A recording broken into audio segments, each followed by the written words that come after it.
Assalamualaikum dan salam sejahtera.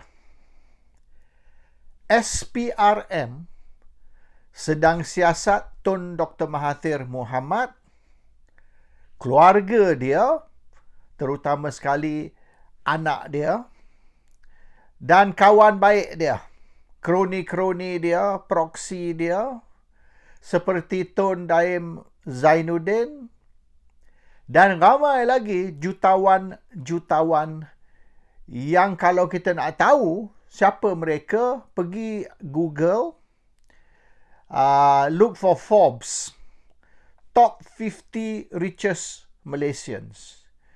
Di dalam laporan Forbes, top 50 richest Malaysians ada senarai penuh dia. Di bawah sekali, nombor 50 ialah Syed Mokhtar Al-Bukhari. Tapi ada 49 lagi di atas Syed Mokhtar Al-Bukhari yang disenaraikan sebagai jutawan Malaysia yang terkaya sekali yang dimasukkan ke senarai Forbes tadi. And banyak ni ialah boleh dikatakan harta atau kekayaan yang dilapor. Yang tidak dilapor yang ada di dalam nama proksi ataupun pemegang amanah, trustee, ramai lagi. Dan ini tidak termasuk dalam senarai Forbes lah. So kalau nak ikut Forbes tu pun tidaklah begitu accurate. Ada ramai nama yang hilang dari senarai tersebut.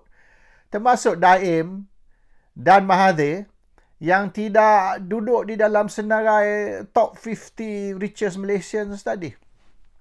Anyway, dikatakan mengikut tuduhan Anwar dan juga beberapa buku, ada banyak buku yang telah ditulis, dicetak tentang top Malaysian businessman yang kaya melalui hubungan politik. Dia orang cerita maknanya tentang perhubungan di antara UMNO dan milioner-milioner di mana mereka kaya dan mereka bertambah kaya, milioner bertukar menjadi bilioner melalui hubungan mereka dengan UMNO. Dan semua telah didedah bisnes mana dia buat, projek mana dapat, privatisation yang mana satu. Full details ada. Ada dalam buku, there's many books written, and dalam laporan-laporan kat internet, you Google aja, banyak boleh dapat. Termasuk the Forbes top 50 richest Malaysians list.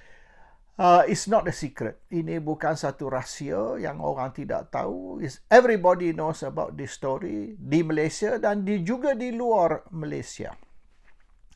Tapi yang menjadi soalan bukan cara mana mereka kaya. Itu kalau saya nak bercakap 10 jam saya boleh cakap. 10 hours akan cerita tentang macam mana dia orang kaya. Dan tak ada rakyat Malaysia yang tak tahu cerita ni. So saya buang masa kalau saya cerita how they got rich. Yang saya nak bangkitkan hari ini, sebab apa selepas 35 tahun, after 35 years, suddenly SPRM siasat mereka ini semua. Mahathir, Daim, Halim Saad, anak-anak Mahathir dan ramai lagi. Termasuk Ananda Krishnan, termasuk beberapa orang lagi lah. Dan yang penting which is very important, mereka yang kaya melalui perhubungan mereka dengan Mahathir, they got rich through Mahathir, tetapi mereka juga memberi bantuan kewangan kepada pembangkang semasa tu. Sekarang ni mereka menjadi kerajaan Pakatan Harapan, mereka tidak disiasat. So orang yang membantu Mahathir ataupun membantu Muhyiddin Yassin ataupun membantu Bersatu, membantu PAS, mereka disiasat, tapi mereka yang membantu both sides, maknanya UMNO pun mereka bantu, Pakatan pun mereka bantu, dan UMNO pun mereka bantu. Bermaknanya mereka bagi derma kepada semua parti politik. Tak kisahlah pembangkang ke kerajaan, mereka tidak disiasat. So, dia punya siasatan ni eksklusif, khas kepada mereka yang tak bagi duit kepada Pakatan Harapan. Mereka yang bagi duit kepada Pakatan Harapan dan juga UMNO dan juga pembangkang, mereka dikecualikan, exempted from investigation. So, dia ada dua senarai. Senarai mereka yang membantu kepada semua parti, mereka tidak disiasat. Mereka yang membantu musuh-musuh Pakatan Harapan, mereka disiasat. So, dia punya ini bukan maknanya independent lah. It's subject to you bagi duit ke Pakatan ke tidak. Kalau you tak bagi duit ke Pakatan, you akan disiasat oleh SPRM. Itu dia punya kriteria yang dia guna. So, mala fide. Dia tidak bona fide. Ini bukan siasatan tentang salah guna kuasa, rasuah, curi duit rakyat atau sakau. Ini siasatan tentang siapa tak bagi kita duit, kita siasat. Siapa tak bantu kita kewangan, kita siasat. So, mereka akan kena.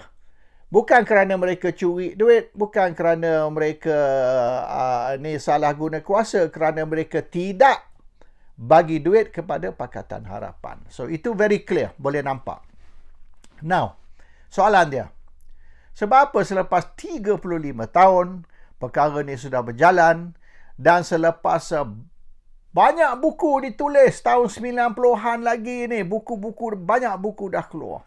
Mendedahkan rahsia yang tidak lagi menjadi rahsia tentang bagaimana 100 bilion hingga 200 bilion, estimated di antara 100 hingga 200 bilion, duit rakyat telah dicuri. Ini kita duk cerita tahun 80-an, tahun 90-an, 1980s, 1990s. 1980s, 1990s, 35 tahun dulu, kalau you buat valuation, 100 to 200 million, sekarang ni, is $500 billion. Kita tak cerita bilion, kita cerita trilion, setengah trilion. Selepas setengah trilion, duit rakyat Malaysia disakau selama 35 tahun, baru hari ni nak siasat. Sebab apa? Sebab baru tahu. You just found out. Sebelum ni tak tahu. Sebelum ni Anwar duduk ulang semenjak zaman reformasi. Masa tahun 98 lagi. In fact, 97. Dia orang dah dedah. Dan dia dedah benda ni 1997 dulu. Ya. Dia dedah benda ni di Perhimpunan Agung UMNO. In UMNO's Annual Assembly. 97 lagi dia orang dah dedah. Di dalam Perhimpunan Agung UMNO. So, benda ni, senarai dia pun dah dicetak dan dipamer di atas dinding. You know, the list was advertised on the wall. Satu dunia tahu. Satu Malaysia tahu tentang sakau atau rompakan yang dilakukan oleh bukan saja kroni Mahathir, kroni Daim, tapi kroni Anwar juga telah didedah. Dan ini kerana Ahmad Zahid Hamidi cuba nak jatuhkan Mahathir. Ahmad Zahid Hamidi dedahkan list kroni Mahathir, Mahathir pun dedahkan list kroni Anwar. Sebab Mahathir tahu yang Zahid Hamidi buat ni atas arahan Anwar. So, tit for tat lah. Engkau dedah list aku dedah list engkau. So, this for 35 years. Kita duk cerita. Dari zaman reformasi, Anwar duduk melaung sini, melaung situ. Tentang salah guna kuasa Mahathir. Tentang bagaimana anak-anak Mahathir kaya raya. Kerana bapa mereka Perdana Menteri. Tun Dr. Mahathir punya anak ni salah guna kuasa atas jawatan bapa mereka, Tun Dr. Mahathir Mohamad. It's well known. No secret. Tak ada orang yang tak tahu cerita ni.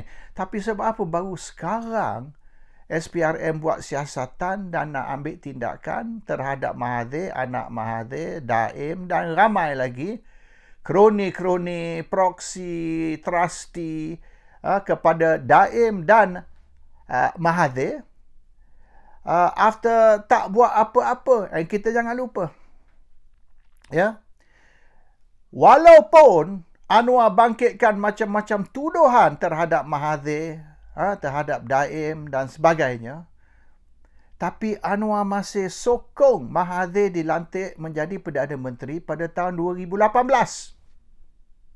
Tahun 2018, PRU 14, kalau Anwar tidak setuju Mahathir dilantik jadi Perdana Menteri, Pakatan Harapan tidak akan lantik Mahathir jadi Perdana Menteri.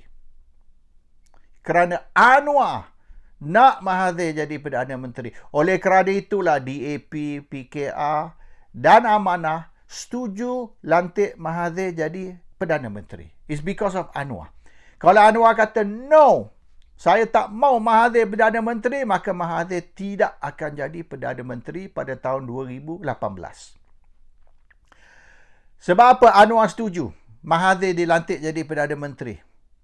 Walaupun Anwar tuduh Mahathir ni curi 100 bilion, 200 bilion duit rakyat, melalui kroni, melalui kawan, melalui proksi, trustee dan sebagainya. Walaupun Anwar bangkitkan tuduhan tu, Anwar masih nak Mahathir jadi Perdana Menteri. Kerana Anwar nak suruh Mahathir bagi dia pengampunan. Pengampunan dari Agung. Jadi Mahathir setuju beri Anwar pengampunan. Dalam masa berapa hari saja dia naik jadi Perdana Menteri, dia akan arrange pengampunan untuk dari Agung untuk Anwar. Dia dah janji. Dan Mahathir berjumpa dengan Anwar banyak kali sebelum pilihan raya. Anwar yang ada di penjara ditransfer ke hospital. Jadi apabila Anwar transfer ke hospital, kononnya dia tidak sihat, jadi kerajaan transfer Anwar, pihak penjara transfer Anwar ke hospital. Mahathir pergi hospital jumpa Anwar. Takkanlah Mahathir nak pergi penjara nak jumpa Anwar. So kalau Mahathir pergi penjara jumpa Anwar tu makna kecoh lah. Satu dunia akan tahu. So dia transfer Anwar ke hospital. Dan Mahathir boleh secara maknanya secretly pergi jumpa Anwar di hospital. Jadi Anwar ada jumpa, Mahathir ada jumpa Anwar di hospital. Actually gambar pun ada Mahathir jumpa Anwar di hospital tu. Ada fotograf tu. Dan fotograf tu keluar dalam internet. And tujuan Mahathir jumpa Anwar ni untuk bincang nak adakan satu kerajaan. Dan kerajaan baru selepas pilihan raya ni, dan kerajaan ni Mahathir jadi Perdana Menteri dengan sokongan Anwar. Dan balasannya ialah, first of all, Mahathir jadi Perdana Menteri untuk 2 tahun sahaja. Dan as soon as Mahathir angkat sumpah sebagai Perdana Menteri, dia akan arrange untuk Anwar diberi pengampunan dan dibebaskan dari penjara. Tapi dalam masa tu, Anwar sudah tahu. Anwar sudah buat tuduhan banyak tahun sebelum tu yang Mahathir pencuri, Mahathir sakau, Mahathir ni sapu duit rakyat lah, macam-macam.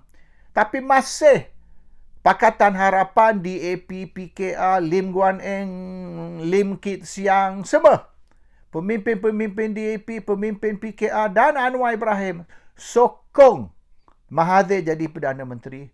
Walaupun dia orang kata Mahathir ni penyamun yang terbesar dalam sejarah Malaysia. So they have no problem. Walaupun Mahathir penyamun yang terbesar dalam sejarah Malaysia, Pakatan masih boleh terima Mahathir sebagai Perdana Menteri. Because politik ni bukan tentang prinsip. Politik ni tentang apa yang kita boleh dapat sekiranya kita buat sesuatu. So bermaknanya prinsip tidak apply kepada keputusan atau tindakan Pakatan Harapan untuk melantik Mahathir jadi Perdana Menteri. Hari ini SPRM disuruh siasat Mahathir atas tuduhan Mahathir ni korup, Mahathir curi duit rakyat dan anak-anak Mahathir kaya raya kerana Mahathir. But why now? After 35 years. You terima dia sebagai Perdana Menteri semasa PRU 14-2018. Hari ni pula dia ni pariah. You nak kenakan dia. Sebab senang aja dia punya jawapan. Sebab Mahathir Saman Anwar. Mahathir Saman Anwar atas tuduhan Anwar buat terhadap Mahathir dan anak-anak Mahathir. Dan kalau kes ni masuk mahkamah, Anwar harap kes ni tak masuk mahkamah. Bermaknanya kes ni akan go on and on bertahun-tahun. 5 tahun, 7 tahun, 10 tahun mungkin kes ni akan drag. Jadi Mahathir mati. Sebelum kes ni boleh selesai, Mahathir mati. Bila Mahathir mati ni habislah cerita. Tapi sekiranya kes ni go on ataupun cepat habis dan tak sempat Mahathir mati, Anwar tak boleh nak defend dia punya tuduhan. There's no way Anwar can prove what he said. So sekarang ni, Anwar terpaksa bukti apa yang dia cakap. Tapi Anwar tak boleh bukti. Sebab Mahathir cerdik. Apa Mahathir buat, dia tak buat dalam nama dia. Dia guna proxy, dia guna trustee. Misalan, yang dia buat MAS ni, Malaysian Airlines. Dia suruh Tajuddin Ramli buat. Yang Tajuddin Ramli buat ni, you tak boleh link balik ke Mahathir. Walaupun Tajuddin Ramli masuk mahkamah hari tu, Tajuddin Ramli mengaku dalam mahkamah, saya buat ni atas arahan Mahathir. Saya buat ni sebab Mahathir suruh. Ini dia cakap masa mahkamah, perbicaraan mahkamah hari tu. Tajuddin Ramli sudah mengaku yang dia buat ni atas arahan Mahathir sebab Mahathir suruh. Tapi tak ada bukti. Ada surat? Tak ada. Ada apa-apa hitam putih? Tak ada. Cuma Tajuddin mengaku dalam mahkamah. So, you tak boleh guna tu untuk tangkap Mahathir. Yang Tan Sri Yahya Ahmad punya deal tu, Highcom Proton tu, yang dia ambil alih, yang DRB Highcom tu. Itu pun semua orang tahu. Mahathir di belakang. Tapi you tak boleh buktikan. Dan sekarang ni, Tan Sri Yahya ni dah arwah. You know, dia mati masa helikopter crash hari tu. But you cannot prove. Walaupun semua orang tahu yang DRB Highcom Tan Sri Yahya ni, Mahathir dengan Daim is behind it. So Mahathir ni cerdik. Dia guna proxy. Dia tidak ada apa-apa tertulis. There's no hitam putih. Kalau you nak link Mahathir, nak tangkap dia, impossible. So Anwar tahu. Dia boleh buat tuduhan. Dan mungkin dari 1,000 orang, 9,999 akan kata betul apa Anwar cakap tu benar. But there's no way Anwar boleh buktikan di dalam mahkamah. So the only way Anwar nak kononnya buktikan, Anwar suruh SPRM tangkap Mahathir, tangkap Daim, tangkap anak-anak Daim. Anak-anak Mahathir. So, bila Daim Mahathir, anak Mahathir disiasat, ditangkap, Anwar kata, tu bukti dia. SPRM siasat mereka ni semua, Mahathir, Daim, anak Mahathir, kawan-kawan proxy atau kroni Mahathir dan Daim, SPRM siasat dan SPRM sudah buktikan yang mereka terlibat. Bukti macam mana? Mereka ditangkap dan di-charge. Tapi adakah mereka dihukum? Were they convicted? Were they found guilty? Itu Anwar tak kisah. Macam kes ni, Jana Wibawa ni, yang Muhyiddin Yassin. Biarlah akhirnya, kes tu tak lekat. Akhirnya, hakim kata, there's no case against Muhyiddin. Tidak ada bukti yang Muhyiddin salah guna kuasa. Dia tak kisah. Akhirnya, apa berlaku is okay. Yang penting Muhyiddin ditangkap dan di-charge. Biarlah akhirnya kes tu Muhyiddin menang ke, terlepas ke.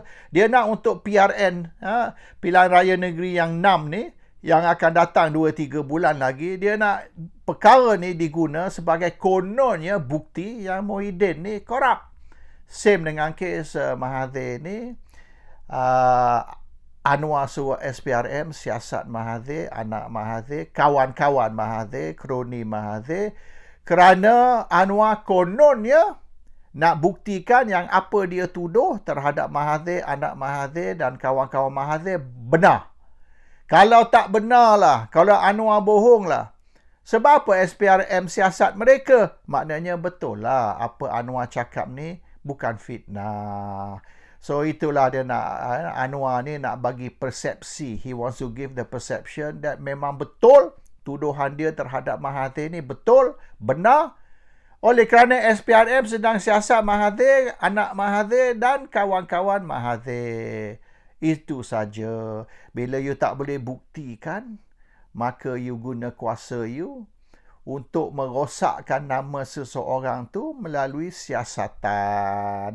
Assalamualaikum. Salam sejahtera.